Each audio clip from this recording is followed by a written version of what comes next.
Bonjour, le sujet de cette vidéo est comment créer une leçon en pédagogie active. Nous partons du présupposé que vous savez déjà ce que sont les pédagogies actives. C'est le prérequis. Si vous l'ignorez, je vous invite à regarder tout d'abord ma vidéo Les pédagogies actives par Serge Thiébaut-Georges. Maintenant, pour créer une leçon en pédagogie active, eh bien, il ne faut pas réfléchir autrement au départ que pour la création d'une leçon dans les méthodes traditionnelles. Vous devez donc partir du programme scolaire, cibler une ou deux compétences reprises dans ce programme, définir votre objectif général pour la leçon, objectif général que vous aurez pris soin de rédiger dans une terminologie courte, avec un verbe mentaliste que vous irez chercher dans la taxonomie de Bloom, tel que comprendre. Exemple, comprendre l'avantage d'utiliser des produits hypoallergéniques en coiffure. Lorsque vous avez défini votre objectif général, vous devez séquencer votre leçon et vous allez séquencer votre leçon par la rédaction des objectifs comportementaux. Les objectifs comportementaux ne sont rien d'autre que l'explication sous forme d'action de ce que vous voulez voir réalisé par les élèves pour arriver à l'objectif général. Exemple, pour réaliser des crêpes, il faut être capable de casser des œufs correctement, réaliser les dosages farine et sucre, réaliser le mélange, réaliser la cuisson, etc. Toutes ces séquences, vous allez les définir sous forme d'objectifs comportementaux qui seront donc des objectifs rédigés avec des verbes d'action. Et puis, bien entendu, vous allez définir vos critères d'évaluation.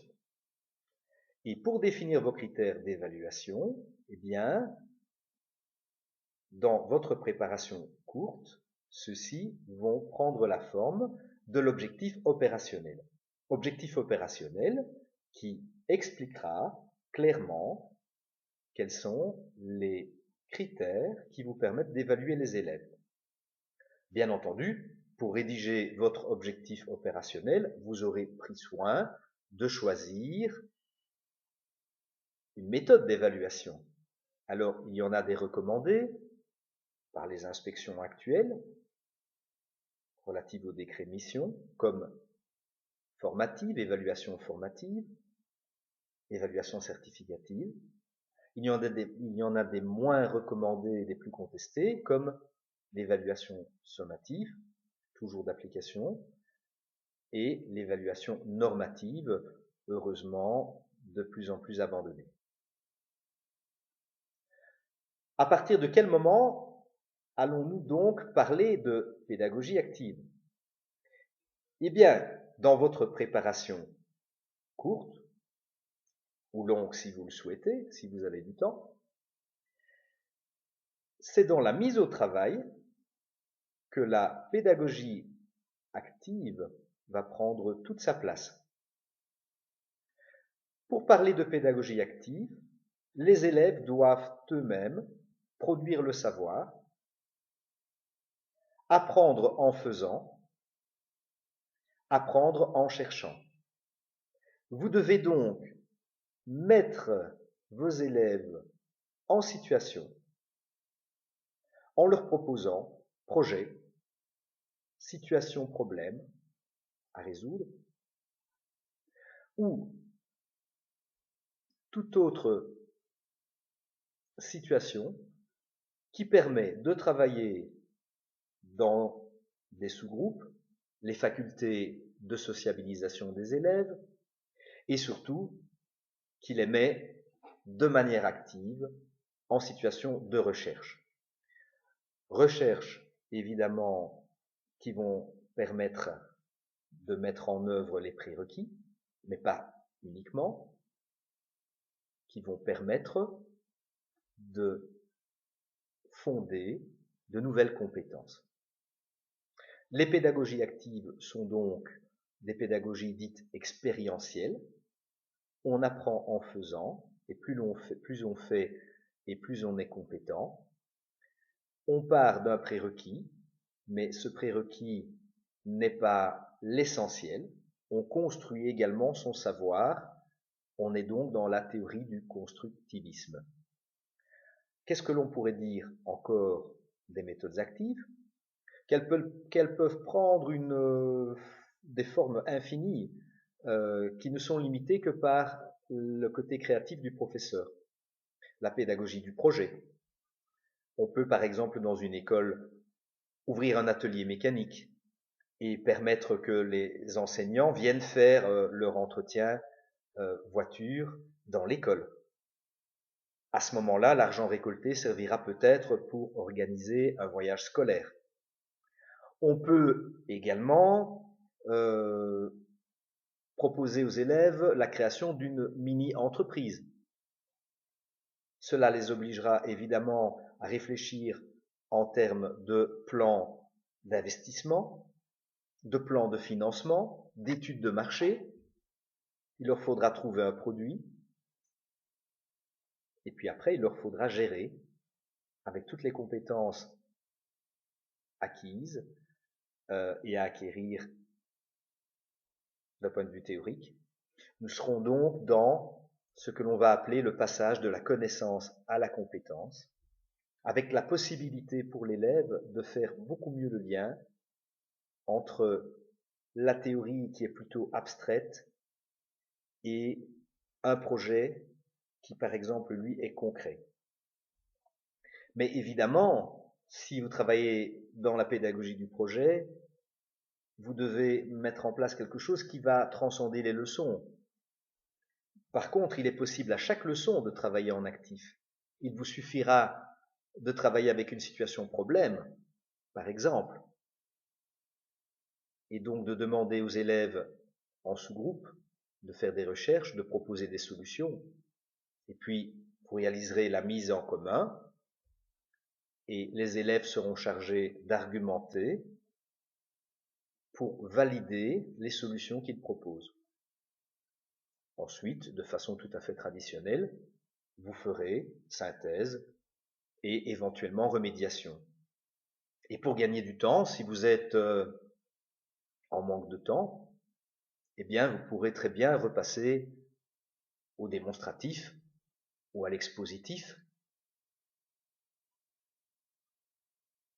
Voilà, en quelque sorte, où se situeront les méthodes actives dans votre préparation de leçons.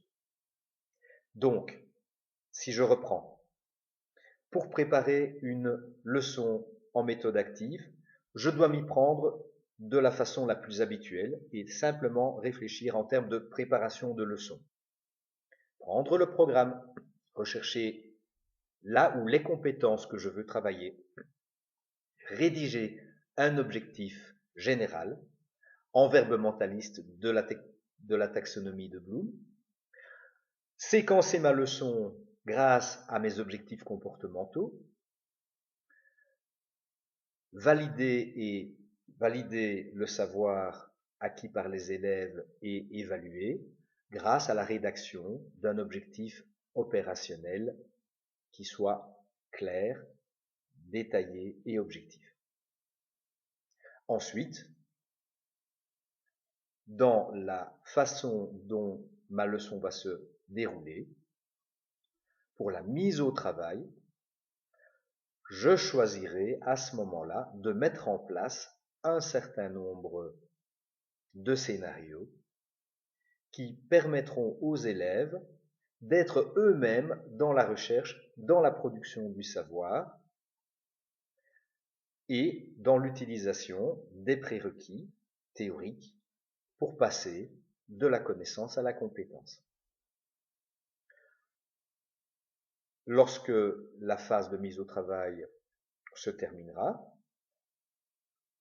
de façon tout à fait traditionnelle, aura lieu la mise en commun, le travail de validation avec le professeur, qui peut se faire en maïeutique, c'est-à-dire grâce à l'interrogatif, dans lequel vous pouvez éventuellement mettre du démonstratif, voire de l'expositif si nécessaire. Vous formulerez votre synthèse de manière habituelle, et puis vous prévoirez évidemment les possibilités de remédiation que vous prévoyez habituellement. Quels sont les écueils lorsque vous voulez vous lancer dans la pratique des méthodes actives dans votre classe? Eh bien, malheureusement, il y en a quelques-uns. Le premier, c'est un écueil qui est lié au temps. Principalement lorsque les élèves ne sont pas habitués aux méthodes actives. Lorsque l'élève est habitué aux méthodes traditionnelles, il a un rôle passif, au mieux un rôle d'écoute active dans la classe. Il va poser quelques questions, il va prendre des notes, et il est habitué à étudier à la maison pour passer une évaluation à un moment donné. Lorsque vous proposez le travail en méthode active, évidemment, le rôle de l'élève change dans la classe. Le voilà obligé de développer des capacités de sociabilisation, le voilà obligé de coopérer dans un groupe, d'effectuer des recherches, de produire du savoir, de faire du rédactionnel et de la synthèse, d'exposer ensuite aux professeurs et au groupe le fruit des recherches. Toute compétence et de savoir-être et de savoir-faire dont il n'a peut-être pas l'habitude et la formation. Dès lors, le démarrage avec une classe qui n'est pas habituée des méthodes actives peut demander un peu de temps. Deuxième écueil, les méthodes actives demandent une révolution copernicienne dans la psychologie du professeur. Celui-ci est habitué à être la personne ressource dans la classe. Il est habitué à être la personne de référence pour le savoir. Or, dans les méthodes actives, l'élève a accès à tout. Il a accès à son cours, il a accès à des livres scolaires, il peut avoir accès à l'Internet, il a accès au savoir et aux connaissances de ses camarades. En tant que professeur, vous devenez facilitateur. Vous n'êtes plus la référence absolue, celui qui sait.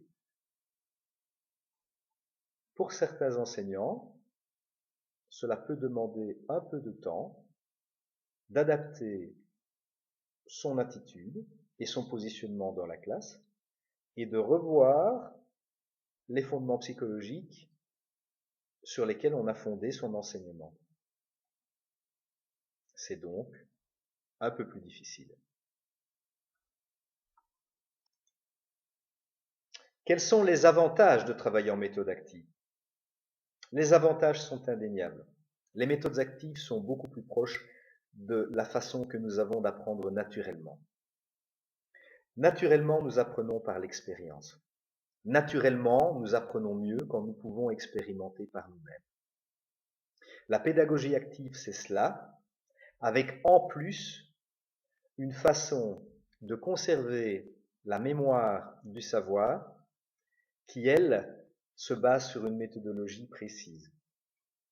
Autrement dit, on permet au mieux les phénomènes naturels d'apprentissage de se réaliser.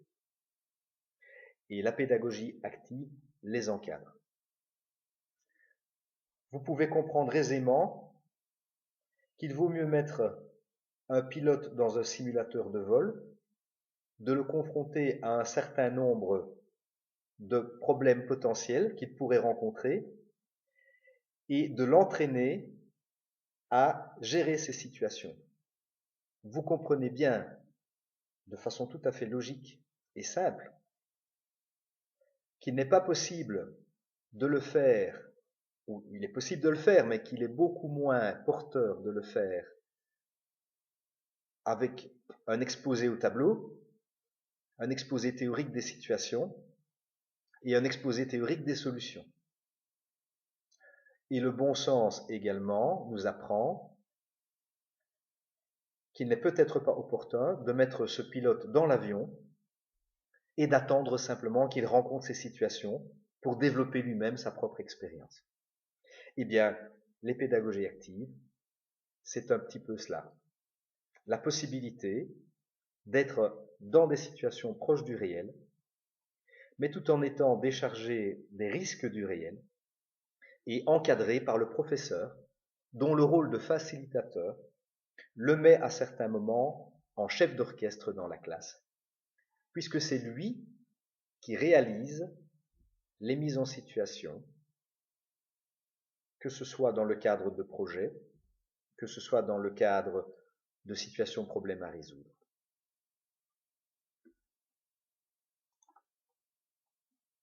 En résumé, et en 1 minute, comment créer une leçon dans les méthodes actives?